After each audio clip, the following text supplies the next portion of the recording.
నమస్కారాలు. మహాశివరాత్రి శుభాకాంక్షలు తెలియజేస్తూ ఆ పరమాత్మ శివుని ఆశీస్సులు మన మీద, మన ప్రాంతం మీద, మన నియోజకవర్గ ప్రజలందరి మీద, అదేవిధంగా దేశంలో ఉన్నటువంటి ప్రతి హిందువుల మీద ఆయన ఆశీస్సులు ఎప్పుడూ ఉంటాయని, వారి చల్లని నీడలో మనందరం కూడా ఆనందంగా జీవిస్తామని, ఆ మహానుభావుడిని దర్శించడమే ఒక భాగ్యంగా పెట్టుకుని మనం జీవించాలని, ఈ మహాశివరాత్రి పర్వదినాన బ్రహ్మకుమారి ఈశ్వరీయ వారి ఆధ్వర్యంలో నిర్వహించే కార్యక్రమానికి వచ్చినందుకు నాకు చాలా సంతోషంగా ఉంది. నేను ఇంకా ఎందుకో దేవుడు నన్ను గుడుల యొక్క దర్శనానికి పిలవడం లేదు. మాధవ సేవ కంటే మానవ సేవ గొప్పది.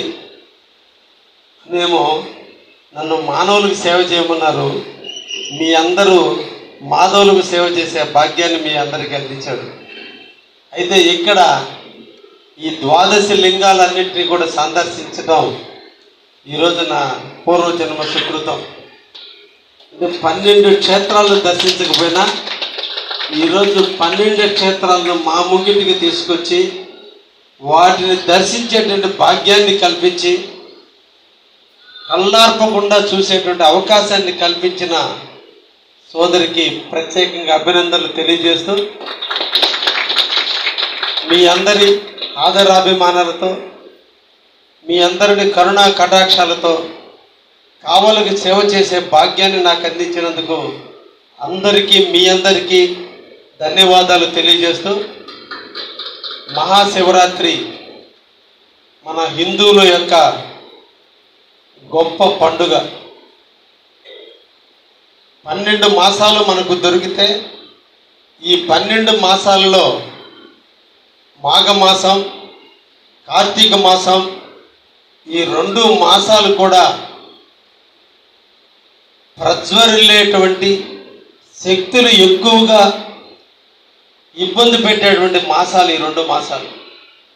అందుకనే మన పురాణాలు, మన సనాతన ధర్మం, మన ఋషులందరూ కూడా ఈ 2 మాసాలలో ప్రజలందరూ కూడా దైవ చింతనలో ఉండాలి, దైవం మీద ఎక్కువ ప్రేమను పెంచుకోవాలి, దైవానుగ్రహం కోసం ఎక్కువ పూజలు చేయాలి, ఎక్కువ దేవాలయాలను సందర్శించాలనేది ఈ 12 మాసాలలో ఈ 2 మాసాలకు ఒక ప్రత్యేకత ఉంది.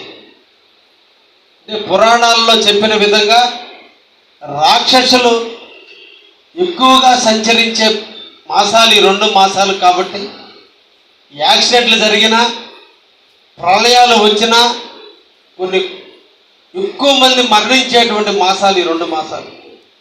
అందుకనే మన సనాతన ధర్మం, మన పెద్దలందరూ కూడా ఈ 2 మాసాల్లో ఇళ్ళ దగ్గరే ఉండేటట్టుగా, ఇళ్ళ దగ్గర ఉండి దేవుణ్ణి దర్శించుకునేటట్టుగా, తీర్థయాత్రలు చేసేటట్టుగా, దైవ చింతనలో ఉండేటట్టుగా ఈ 2 కార్యక్రమాలని నిర్వహించడం జరిగింది.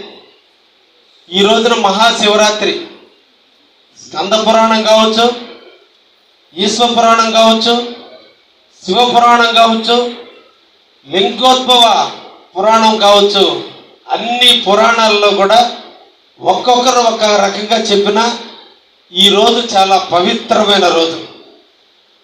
మాఘమాసం చతుర్దశి నాడు శివ పార్వతుల యొక్క కళ్యాణం జరిగిన రోజున ఒక పురాణం చెప్తుంటే, ఇంకొక పురాణంలో పాల సముద్రాన్ని చిలికినప్పుడు ఆలాహలాన్ని మింగిన రోజు కూడా ఇదే రోజని, ఆలాహలాన్ని భరించినాడు కాబట్టి ఆయనని గుర్తు చేసుకునే రోజు ఇదే రోజని, అంతేకాకుండా ఈ రోజున ఆయన తన ఆకారాన్ని, తన రూపాన్ని ప్రజలకు తెలియనీయకుండా లింగ రూపంలో ఉద్భవించిన రోజు కాబట్టి ఇది మహాశివరాత్రిగా, ఈ రాత్రి నాడు జాగారం చేస్తూ భూమిలో నుంచి లింగ రూపంలో శివుడు ఉద్భవిస్తూ ప్రజలకు దర్శనం ఇస్తున్నాడు కాబట్టి ఈ మహాశివరాత్రి నాడు రాత్రి 10:30 గంటల నుంచి 3 గంటల వరకు మేల్కొని లింగోద్భక్తిని చూస్తే మనకున్నటువంటి అన్ని బాధలు అన్నీ కూడా తొలగి మనకు ఒక శక్తి వస్తుందని మనకు చెబుతున్నటువంటి పురాణం. ఇందులో మన అందరం కూడా 2 రకాల, మా తల్లి చెప్పినట్టుగా సృష్టి దేవుడే, స్థితి దేవుడే, లయము దేవుడే. పుట్టించేవాడు శివుడు, మన స్థితిగతులు చూసేవాడు దేవుడే, మనల్ని లయం చేసేవాడు, అని మనల్ని తీసుకెళ్లేవాడు కూడా దేవుడే. ఈరోజు కావ్య కృష్ణారెడ్డి అనే ఒక శరీరం, దీంట్లో ఒక ఆత్మను ప్రవేశపెట్టింది కూడా ఆ శివుడే. ఒక కుక్కలో ఆత్మను ప్రవేశపెట్టినా, ఒక కోడిలో ఆత్మను ప్రవేశపెట్టినా, ఒక చెట్టులో ఆత్మను ప్రవేశపెట్టినా, ఆత్మలన్నిటికీ ప్రతిరూపమైనటువంటి మహాపరమాత్మ ఆ శివుడు. ఆ శివుడు అందరిలో ఉన్నాడు. దెయ్యాల్లో ఉన్నాడు, భూతాలలో ఉన్నాడు, మనుషుల్లో ఉన్నాడు, చెట్లలో ఉన్నాడు, జంతువుల్లో ఉన్నాడు, పక్షుల్లో ఉన్నాడు. అందుకే ఈ సృష్టి ప్రళయం పూర్తయిన నాడు పార్వతీదేవి గారు శివుడిని అడుగుతుంది, ఈ ప్రపంచం అంతా నీలమయమైపోయింది, మళ్ళా సృష్టిని ఉద్భవించమన్న రాజున. అలా ఉద్భవించిన తట్టుగా చేసిన పరమాత్మ శివుడు. అందుకనే మనం అందరం కూడా మొదటి దేవుడిగా శివుడిని కోరుకుంటాం. ఆయన అంశలో నుంచే వచ్చిన అందరం కూడా విత్తనాలు నాటిన, జంతువులుగా గుడ్డు నుంచి ఉద్భవించిన, తల్లి గర్భం లింగం నుంచి పుట్టుకొచ్చిన అన్నీ కూడా దేవుడి యొక్క సృష్టి. అది శివుడు దాని కారకుడని మీ అందరికి కూడా తెలియజేస్తున్నా. అటువంటి జన్మలు 84 కోట్ల జీవరాశులు ఈ సృష్టిలో ఉన్నాయి. 84 కోట్ల జీవరాశులు. మన శరీరంలో కూడా కొన్ని లక్షల జీవరాశులు ఉన్నాయి. ఇప్పుడు చెట్ల ద్వారా కావచ్చు, భూమి నుంచి ఉద్భవించేవి కావచ్చు, జంతు గుడ్డు నుంచి వచ్చేవి కావచ్చు, తల్లి గర్భం నుంచి వచ్చేవి కావచ్చు, మన శరీరం నుంచి వచ్చేవి కావచ్చు. ఎన్ని జీవరాశులు శరీరం వేరుగా ఆత్మ వేరుగా ఉద్భవిస్తే, ఆత్మ ప్రవేశిస్తే మనం జీవిస్తున్నాం. ఆత్మ దూరం అయితే మనం నశించిపోతున్నాం. కాబట్టి ఆత్మను ప్రేమించమని చెప్పేదే వారి యొక్క ఆచారం. ఆత్మ శాశ్వతం. ఈరోజు నీ ఆత్మ మనిషి రూపంలో, మనిషి శరీరంలో ఉంటే రేపటి నీ మరణం తర్వాత ఇదే ఆత్మ నశింపదు. ఈ ఆత్మ తీసుకుపోయి ఇంకొక ఇక్కడ ఏదో ఒక జంతువుగానో, పక్షిగానో, కుక్కగానో, లేదంటే ఏదో ఒక వస్తువు అంటే బతికేటువంటి దాంట్లో ఆ దేవుడు మనల్ని ఇస్తారు. ఇన్ని జీవరాశుల్లో కంటే కూడా గొప్ప జీవరాశి మనిషి.